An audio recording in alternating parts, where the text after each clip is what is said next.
So yeah, like I said, staying in the Shell Cup. Mario Circuit from the GBA is actually a cool enough course though. Like I said before, I like C tier, they are good, just not great. Mario Circuit did the most simple thing here.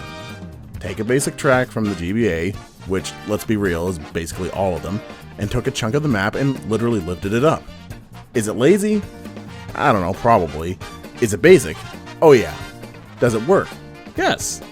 Just to draw a quick parallel to Moo Moo Meadows, where I feel like that was simple to a fault, this here feels like simple done well. Honestly, the direct comparison to Sunset Wilds cannot be helped here, both being from the GBA.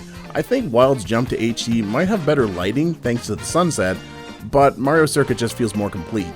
You even have the rainbow block walls like Sunset Wilds does, but they look like they've been faded with the passage of time. And before you ask, yes, they are different blocks. Sunset has pointed tops, here they're flat. Alright, that's enough talking about Sunset Wilds. This is GBA Mario Circuit after all.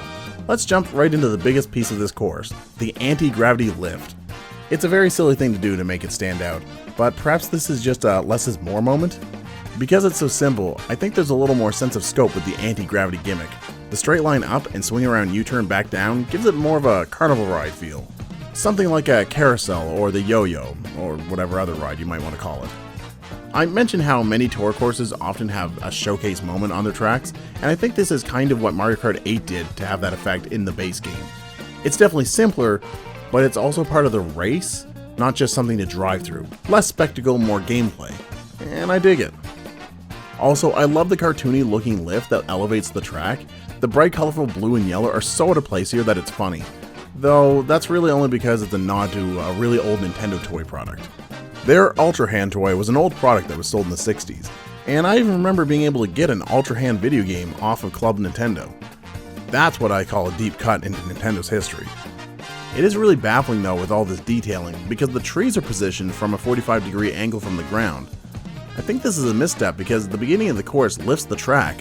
Whoops. Okay, so that was a lot to say on just one part of the course, but what about the rest?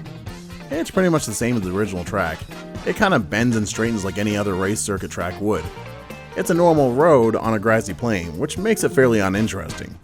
But I think it was going for normal and plain. It is a circuit track after all. There's lots of tires stacked around, wooden booths holding supplies, and an old rundown looking spectator stand. It all screams old small town racetrack for the locals.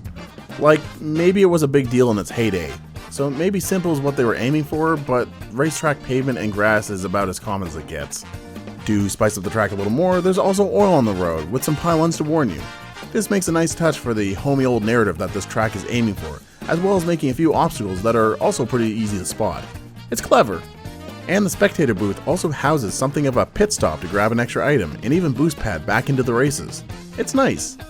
The only other change made here is that there's a glider ramp just for a little airtime. I don't actually know how often it's really useful though. It seems placed weirdly out of the way. But hey, I guess being there is better than not. The final thing to note about Mario Circuit, this one anyway, is that the map layout here offers a fairly even variety of turns that are both sharper and wider. This makes for a nice welcome to vehicle types of both ends, but I think the sharper turns benefit a little more. This mostly comes from the shortcut potential.